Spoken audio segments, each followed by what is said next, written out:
गर्मी की तपिश में आंगनबाड़ी कार्यकर्त्रियों का चढ़ा पारा। अपनी कई मांगों को लेकर किया जा रहा है धरना प्रदर्शन। भीषण गर्मी में भी बैठी धरने पर।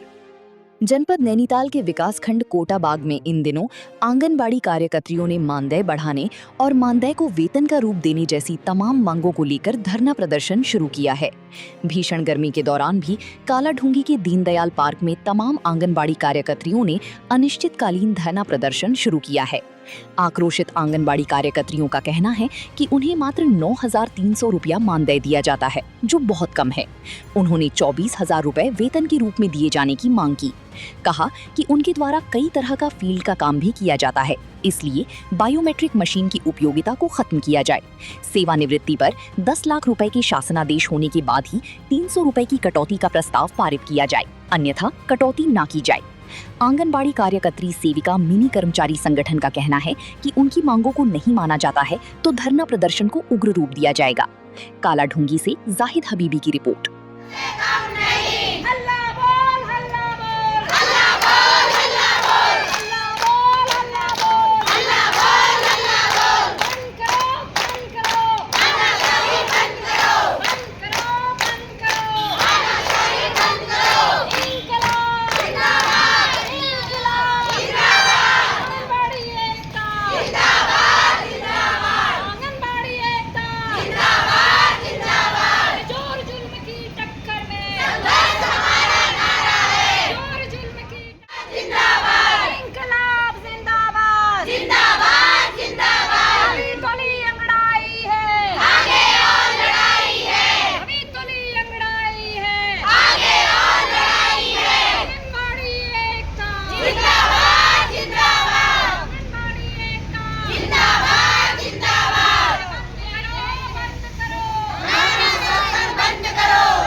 हमारी मांगे हैं कि हमें बायोमेट्रिक मशीन से न जोड़ा जाए। हमारा मानदेय जो कि 9,300 रुपये हमें मिलता है, उसमें से भी 100 रुपया हमारा अंशदायी पेंशन के लिए काटा जाता है, जिसकी जानकारी हमें आज तक उस पैसों की नहीं है कि ये पैसा जाता कहाँ है, और ना उसका कोई ऐसा पासबुक या कोई ऐसा कहीं पर रिकॉर्ड हमें आज तक देखने को नहीं मिला हमारी विभाग द्वारा, चाहे या हमारी सरकार के द्वारा।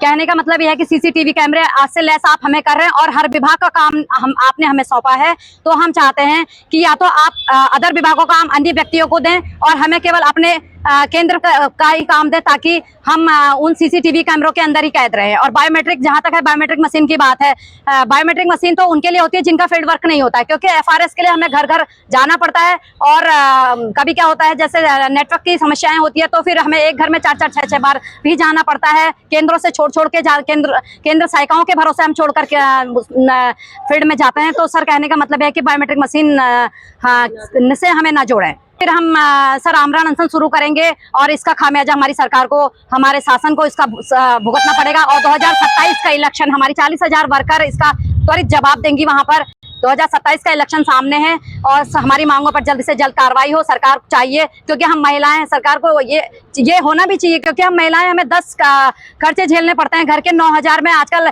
एक 4th क्लास का कर्मचारी से पूछिए, अगर एक महीने मानदेय उनकी सैलरी नहीं आती है तो उनका घर डगमगा जाता है। तो सर, हम तो एक आंगनबाड़ी वर्कर है जिसे मात्र 9,000 रुपए मिलता है। 9,000 रुपए लेके हम मार्केट के अंदर निकलते हैं तो वो 90 रुपए के बराबर की उसकी कीमत रह जाती है। तो सर, ये जैसे जैसे महंगाई बढ़ी है, वेतनमान हर कर्मचारी का, सरकारी कर्मचारी का 8वां वेतनमान, 7वां वेतनमान सब बढ़ता है, तो हमारे लिए भी सर ये चीज योजनाएं होनी चाहिए। जैसा कि विदित है, 1 अप्रैल से 2026 से हमारा धरना प्रदेश स्तर पे देहरादून में चल रहा है और सारे ब्लॉक के लोग, हम लोग आंदोलनरत है इस समय पे।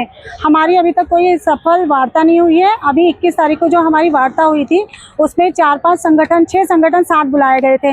जो वार्ता इतनी सफल नहीं रही। कहा गया हमसे कि मानदेय बढ़ोतरी होगी, आप लोग अपने सेंटर्स में जाइए, बच्चों का देख रेख कीजिए, वजन कीजिए, उनका पोषण पे ध्यान दीजिए। लेकिन वो लोग हमारे बच्चों के बारे में, हमारे बारे में सही से सोच नहीं रहे हैं कि मानदेय बढ़ोतरी इनका भी कर दिया जाए, जिससे इनके बच्चे और इनका भी सही से पालन पोषण हो सके। तो हम लोगों से बोला जा रहा है कि बच्चों को देखिए और अपने केंद्रों का संचालन कीजिए और हम लोग 1 महीने के अंदर में आपकी मानदेय बढ़ोतरी कर देंगे।